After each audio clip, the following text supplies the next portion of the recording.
ডাক্তারের চেম্বার থেকে একটা সুসংবাদ নিয়ে বাসায় ফিরেছি। আমার শাশুড়ি মাকে গিয়ে বলবো, মা, আপনি দাদি হতে চলেছেন। কিন্তু বাসায় গিয়ে এই খবর দেওয়ার আগেই শাশুড়ির মুখ থেকে আরেকটি দুঃসংবাদ শুনে আমার পৃথিবী থর থর করে কেঁপে উঠল। শাশুড়ি মা মুখ শুকনো করে বললেন, মা গো, তোমার কপাল পড়ছে। আমি অবাক হয়ে বললাম, কি হয়েছে মা?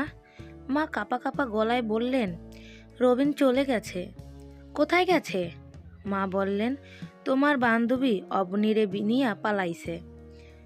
এতক্ষণে বোধহয় বিয়ে টিয়েও করে ফেলেছে। মার মুখ থেকে কথাটা শুনে আমার রাগ পেল, কারণ তিনি অবনীকে একটুও পছন্দ করেন না। পছন্দ না করার কারণ হলো অবনী আমার এখানে থাকে। ওর মা মারা গিয়েছিলেন তাকে ছোট রেখেই। তারপর ওর বাবাই লালন পালন করে ওকে বড় করেছেন। বছরখানেক হলো ওর বাবাও মারা গিয়েছেন। মেয়ে বড় হলেও বিয়ে দিয়ে যেতে পারেননি। অবনী বিয়ে করেনি। অবনীর ইচ্ছে ছিল সে প্রথম শ্রেণীর কর্মকর্তা হবে, বাবার দুঃখ ঘোচাবে, তারপর বিয়ে। কিন্তু ওর বাবা যখন ধুম করে মারা গেলেন তখনও ও অসহায় হয়ে পড়ল। কেউ নাই ওর যে ওকে দেখবে, ওকে একটুখানি আশ্রয় দেবে। ওর বাবার মৃত্যুর দিনও আমায় জড়িয়ে ধরে ফুঁপিয়ে ফুঁপিয়ে কেঁদে বলতে লাগলো, তিশা, আমিও মরে যাব রে, বিষ খেয়ে মরে যাব। আমি ওর হাতটা উপরে তুলে শক্ত করে নাড়া দিয়ে বললাম, এসব কি বলছিস অবনী? তুই মরে যাবি কেন? পৃথিবীতে কেউ তো আর চিরদিনের জন্য আসে না, মানুষ মরণশীল। আঙ্কেলের হায়াত শেষ, তাই তিনি মারা গিয়েছেন। তাই বলে তুইও মারা যাবি, বিষ খাবি, এটা কেমন কথা? অবনী তখন কেঁদে কেঁদে বলল, না মরে কি উপায় বল? কার কাছে থাকবো রে আমি? কে আশ্রয় দেবে আমায়? আমি ওকে জড়িয়ে ধরে বললাম, আমি না তোর বন্ধু অবনী? আমায় কি তোর আপন মানুষ মনে হয় না? আমি তোকে আশ্রয় দেব, আমার কাছে থাকবি তুই। অবনী সেদিন কষ্টের ভেতরেই সামান্য হাসতে পেরেছিল। তার চোখের দিকে তাকিয়ে আমি বুঝতে পেরেছিলাম ও যেন নদীতে তলিয়ে যেতে গিয়ে বাঁচার মতো একটা খড়কুটো খুঁজে পেল। অবনীকে যখন বাসায় নিয়ে এলাম তখন রবিন সব কিছু শুনে বলল, খুব ভালো করেছো ওকে এনে। আমার তো কোনো বোন নাই, আমি একটা বোন পেয়েছি। কিন্তু মা বিষয়টা পছন্দ করলেন না। তিনি আমায় আড়ালে ডেকে নিয়ে গিয়ে বললেন, বৌমা, কাজটা তুমি ঠিক করো নাই, কিন্তু নিজের কপালে নিজে কুড়াল মারলা। আমি অবাক হয়ে বললাম, কি বলছেন মা? মা বললেন, এটাই সত্যি। স্বামীর বাড়িতে ছোট বোন বান্ধবীরে পার করা আর সতীন ডেকে আনা এক কথা। আমি মার কথায় খুব কষ্ট পেয়েছিলাম, আর এই কথাটাই কেঁদে কেঁদে বলছিলাম রবিনের কাছে। রবিন শুনে বলল, মন খারাপ করো না, মার মাথায় একটু ছিট আছে। মা বাবাকেও খারাপ কথা বলতেন। আমার খালারা মার জন্য বাসায় আসতে পারতেন না। মার আশঙ্কা ছিল খালারা এখানে এলে বাবা তাদের সাথে। আমি রবিনের মুখ চেপে ধরে ফেলছিলাম আর বলেছিলাম, আর বলো না, শুনতে খুব বাজে লাগে এসব। ভাবতেই তো গা গুলিয়ে আসে, মানুষ নিজের স্বামীকে কিভাবে অত অবিশ্বাস করে। রবিন মৃদু হেসেছিল আর আমার কপালে চুমু এঁকে দিয়ে বলেছিল, তিশা, তুমি খুব ভালো। এরপর একদিন হঠাৎ করে আমি একটা কাজে বাইরে গিয়েছিলাম। ওখান থেকে ফিরে এলে মা আমায় আড়ালে ডেকে নিয়ে গিয়ে ফিস করে বললেন, বৌমা, ঘটনা ভালো না গো মা। ছি ছি ছি। আমি অবাক হয়ে বললাম, কি হয়েছে মা? মা বললেন, অবনীর সাথে রবিন দরজা আটকে কী সব করেছে। আমি রেগে গিয়ে মাকে বললাম, মা, আপনি এমন মানুষ কেন? সব সময় অবনীকে নিয়ে খারাপ খারাপ কথা বলেন। মা তখন রাগত স্বরে বললেন, কারোর ভালো করতে নাই, যেদিন নিজের কপাল পড়ব তখন বুঝবা। আমি মার দিকে তাকিয়ে খুব হেসেছিলাম, কারণ আমি জানতাম মা এসব বানিয়ে বানিয়ে বলে। মার এটা একটা রোগ, সন্দেহ রোগ। আজকেও যখন মা কথাটা বললেন তখন আমি মৃদু হাসলাম। হেসে বললাম, মা, আপনার বানানো কথা রাখেন আর সুখবরটা শোনেন। মা চুপ করে রইলেন। আমি মাকে জাপটে ধরে বললাম, মা, আমার পেটে আপনার নাতি। মার হাতটা নিয়ে আমার পেটে চেপে ধরলাম। মা সঙ্গে সঙ্গে হাউমাউ করে কেঁদে উঠলেন আর বললেন, মা গো, বিশ্বাস করো মা, তোমার কপাল পড়ে গেছে। তোমার অনাগত সন্তানের কপালও পড়ছে। রবিন সত্যি সত্যি অবনীরে নিয়ে পালিয়ে গেছে। আমি অবাক হয়ে মার চোখের দিকে তাকালাম। জলে ভিজে আছে সেই চোখ। মা তখনও বলছেন, তোমার কপাল পুড়ে গেছে গো মা। আমার তবুও বিশ্বাস হতে চাই না। আমি এসব বিশ্বাস করতে চাই না। অবনীকে যে আমি নিজের বোনের মতো করে দেখি, আর রবিনকে যে নিজের চেয়েও বেশি বিশ্বাস করি। আমি এবার দৌড়ে গেলাম ঘরে। ডাকলাম অবনীকে, ডাকলাম রবিনকে। ওরা সাড়া দিল না, কারণ ওরা কেউই ঘরে নাই। তারপর কম্পিত শরীর নিয়ে টেবিলের উপর তাকাতেই দেখলাম একটা সাদা কাগজ। সেই কাগজের উপর কলমটা রাখা। আমি ধীরে ধীরে টেবিলের কাছে গেলাম। তারপর কাগজটা হাতে নিতেই মনে হলো আমার পায়ের নিচে আর কোনো মাটি নেই। এসব কি লেখা এই কাগজে? কাগজের হাতের লেখাটা অবনীর। সে লিখেছে, সব কিছু ভাগ করে দেয়া যায় দোস্ত, কিন্তু ভালোবাসা না। আমি তাই আমার ভালোবাসা নিয়ে পালিয়ে গিয়েছি। আমায় ক্ষমা করিস দোস্ত। তোকে কিছুই জানাতে পারিনি আগে। এছাড়া আমার আর কিছুই করার ছিল না। লেখাগুলো পড়তে গিয়ে আমার দম বন্ধ হয়ে এলো। মনে হলো তখন আমার চারপাশটা নিঝুম আধার। আমি কাঁদছি, চিৎকার করে কাঁদছি। মা আমার কাছে এলেন, আমায় টেনে তার বুকের সাথে মিশিয়ে নিলেন। তারপর বললেন, শান্ত হও গো মা, কান্নাকাটি করে কি লাভ হবে বলো? আমি কাঁদতে কাঁদতেই বললাম, এখন আমার কি হবে গো মা? আমার কি উপায় হবে? মা চুপ করে রইলেন, যেন তার আর কিছুই বলার নেই।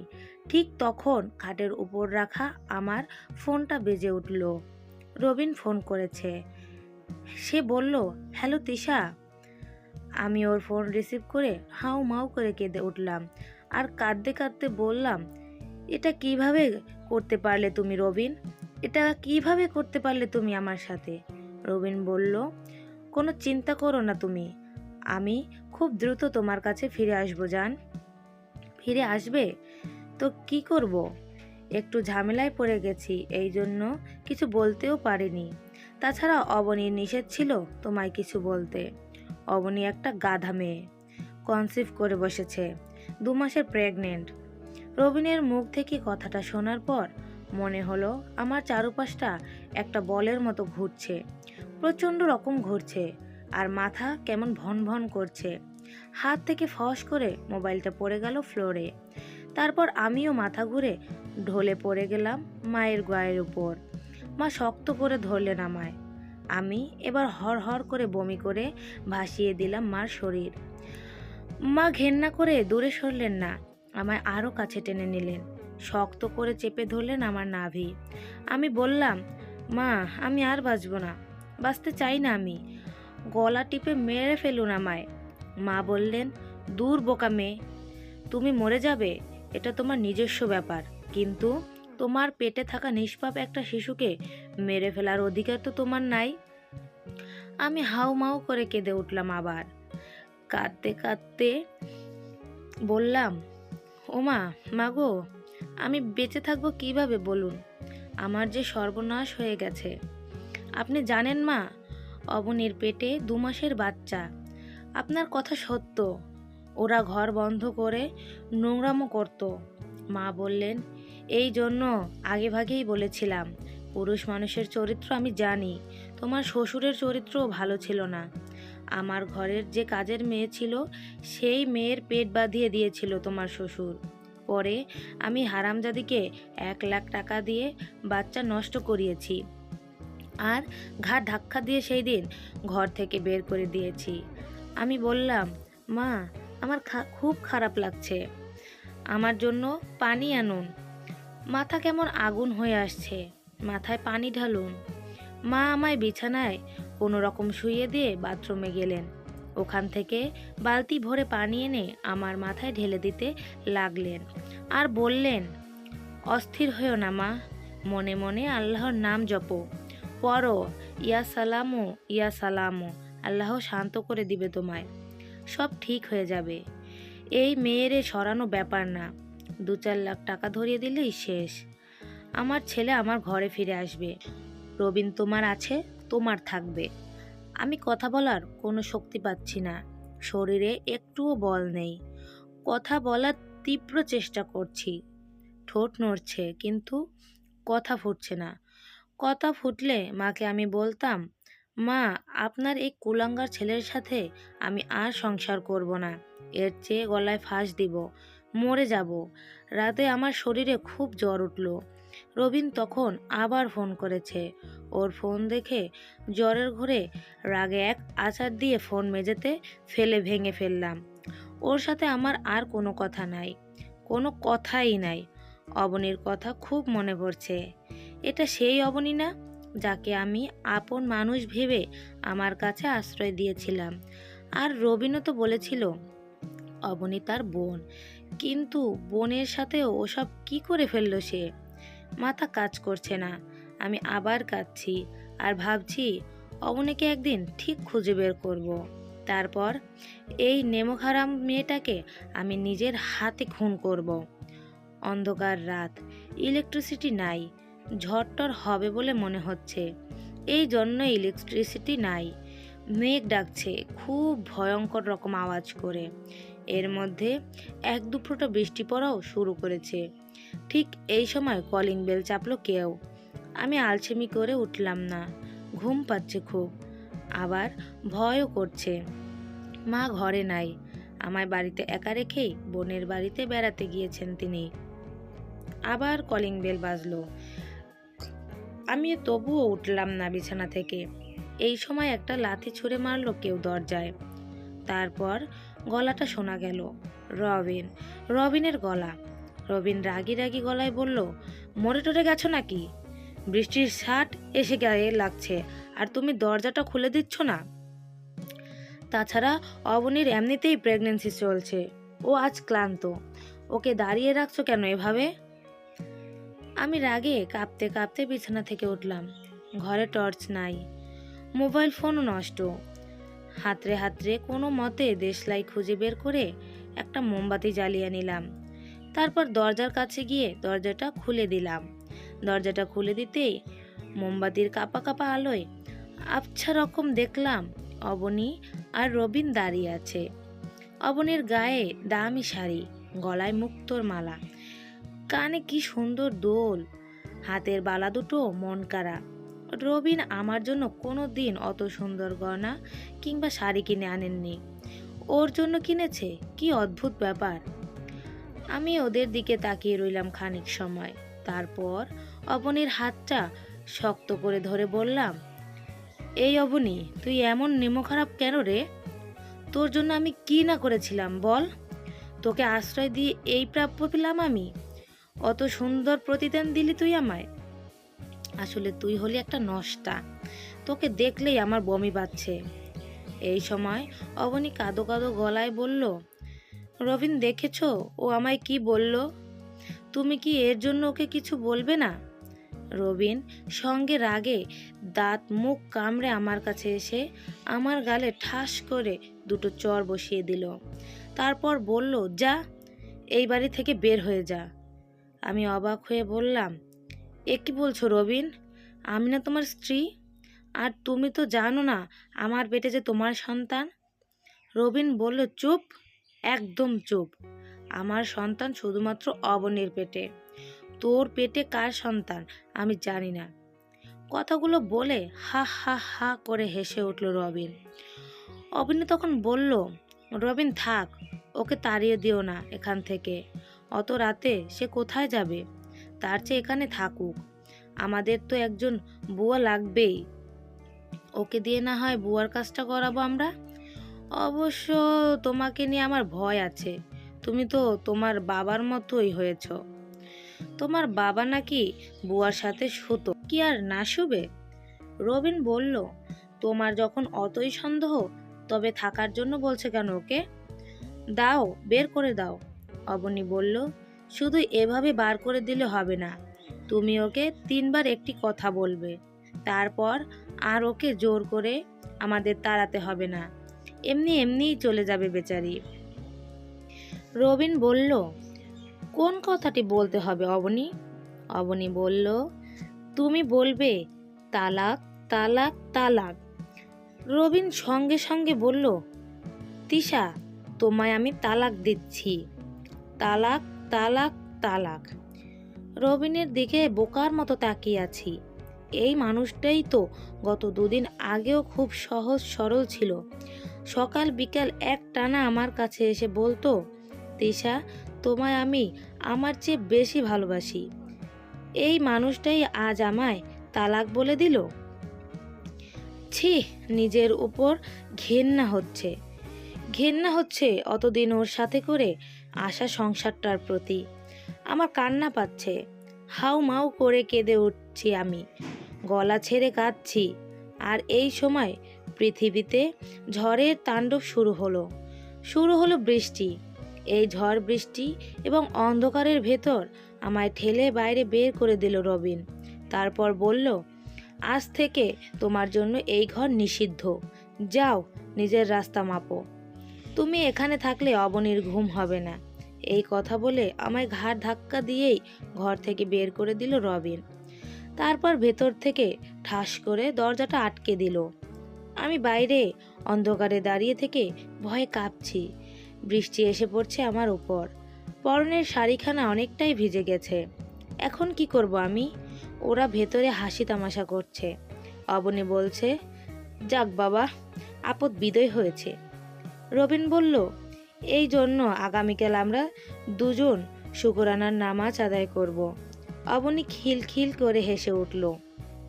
অবনী খিলখিল করে হাসির শব্দে আমার ঘুম ভাঙল। ঘুম ভেঙে দেখি মা আমার শিউরে বসে আছেন, মাথায় হাত বুলিয়ে দিচ্ছেন। ততক্ষণে আমার সারা শরীর ঘেমে একসার। বিশ্বাস করতে পারছি না কিছুতেই যে এটা আমার স্বপ্ন ছিল। আমি খাচ্ছি, হাউমাউ করে কাঁদছি, আর ভাবছি বাস্তবতা যদি এর চেয়ে খারাপ হয়, ভয়াবহ হয়। মা বললেন, খারাপ স্বপ্ন দেখছো? আমি কাঁদতে কাঁদতেই বললাম, জি মা। কি দেখছো? দেখেছি অবনীকে বিয়ে করে বাসায় নিয়ে এসেছে রবিন, আর ওরা আমায় তাড়িয়ে দিচ্ছে এখান থেকে। মা বললেন, পারবে না, ওই মাগিকে আমি ঘাড় ধাক্কা দিয়ে বের করে দিব। মা খুব উত্তেজিত হয়ে উঠলেন, যেন সত্যি সত্যি ওরা আমায় তাড়িয়ে দিতে আসছে। দুপুর দুপুর অত্যাধিক টেনশন করার কারণে আমি অজ্ঞান হয়ে পড়লাম। কিছুতেই হুঁশ ফিরছে না। মা সঙ্গে সঙ্গে অ্যাম্বুলেন্স ডেকে আমায় হসপিটালে নিয়ে গেলেন। তারপর যা ঘটলো, জ্ঞান ফিরল আমার বিকেল বেলা। জ্ঞান ফেরার পর চোখ খুলেই দেখি অবনী আমার এক পাশে বসে আছে।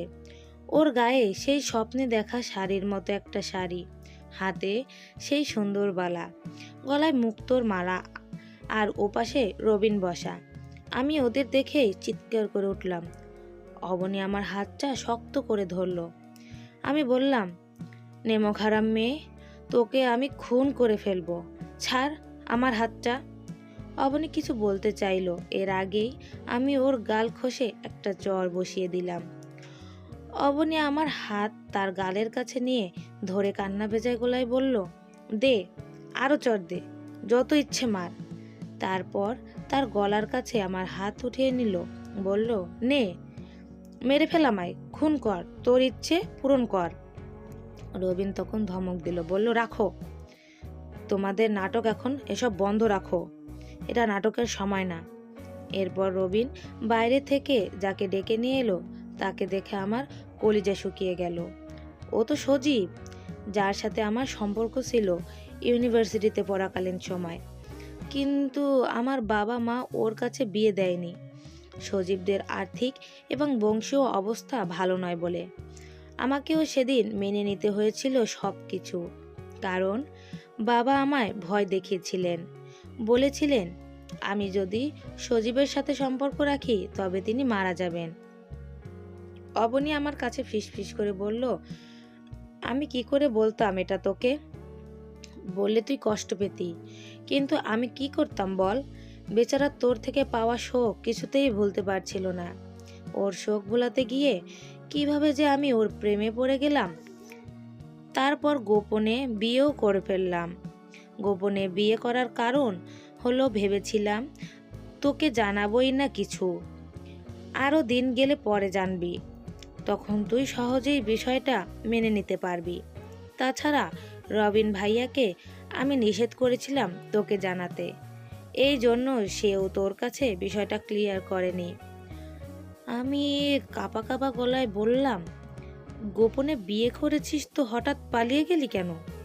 পালিয়ে যায়নি, একটা সমস্যা হয়ে গিয়েছিল। সজীবের ভালো চাকরি হয়েছে, টাকা হয়েছে এখন, এই লোভে তার ছোট চাচা জোর করেছিল তার মেয়েকেই যেন সজীব বিয়ে করে।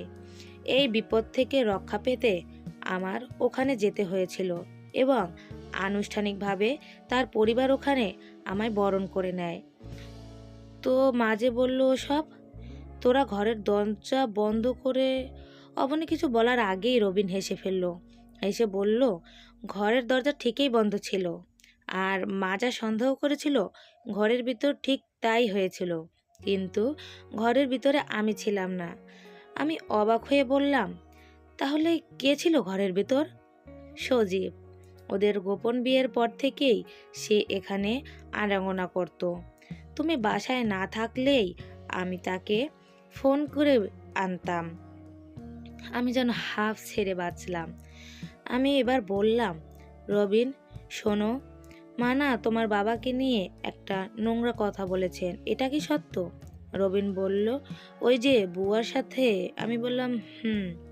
রবিন হেসে ফেলল, কিন্তু হাসির পর একটু গম্ভীরও হলো। এবার গম্ভীর মুখে এসে বলল, বাবা পবিত্র মানুষ ছিলেন, তার চরিত্রে কালিমালা লেপন ঠিক হবে না। মা এটা ভুল ধারণা। আসলে মা সকল পুরুষদেরই ভয় পান এবং বিশ্বাস করতে পারেন না।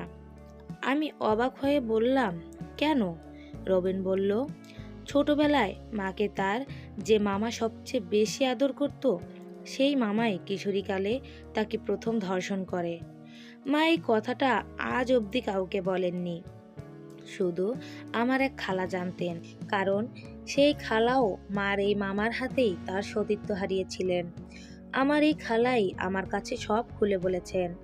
এরপর থেকেই মার এই সমস্যা, তিনি কাউকেই বিশ্বাস করতে পারেন না। রবিনের কাছ থেকে এমন একটা কথা শুনে ঘেন্নায় আমার মুখে থুতু জমে উঠল। আর কেবল মনে হতে লাগলো, এই পৃথিবীর নারীরা কি কোনোদিন মুক্তি পাবে না? তারা কি কোনোদিন পুরুষের অধীনত্ব কাটিয়ে তাদের পাশাপাশি দাঁড়াতে পারবে না? তারা কি এই কথা বলতে শিখবে না? পুরুষ, তুমিও যেমন মানুষ, আমিও তেমন মানুষ। তুমি আমার চেয়ে বড় নও, আর আমিও তোমার চেয়ে ছোট নয়। আর পুরুষেরাও কি কোনোদিন পুরুষ থেকে মানুষ হয়ে উঠতে পারবে না? আমি ভাবি, ভেবে কুল পাই না। সজীব আসে এবার আমার সামনে, ওর ঠোঁটে আলতো হাসি। এই হাসির ভেতরেও কেমন জানি বিষাদ, কেমন যেন কান্না। আমারও চোখ ছলছল করছে, বুকের ভেতর কেমন ব্যথা হচ্ছে, চিনচিন করা ব্যথা। অনেক দিন আগে ভুলে গিয়েছিলাম আমি সজীবকে, আর রবিনকে কাছে টেনে নিয়েছিলাম, কিন্তু সজীবকে কি আসলেও ভোলা হয়েছে আমার? কিংবা সজীব আমায় ভুলতে পেরেছে? বোধ হয় না, একটুও না। ভালোবাসা হয়তো বা এমনই, আপনি চেষ্টা করবেন ভুলে যেতে, ভান করবেন ভুলে গিয়েছেন, কিন্তু ভুলতে পারবেন না। একদিন না একদিন আপনার পাশে শুয়ে থাকা মানুষটার চুমুর স্পর্শে মনে পড়বে ঠিক আপনার হারিয়ে ফেলা মানুষটার ঠোঁটের কথা। তাহলে আজকের এই গল্পের এখানেই সমাপ্তি হোক। আর গল্পটি ভালো লাগলে অবশ্যই সাবস্ক্রাইব করে পাশে থাকবেন।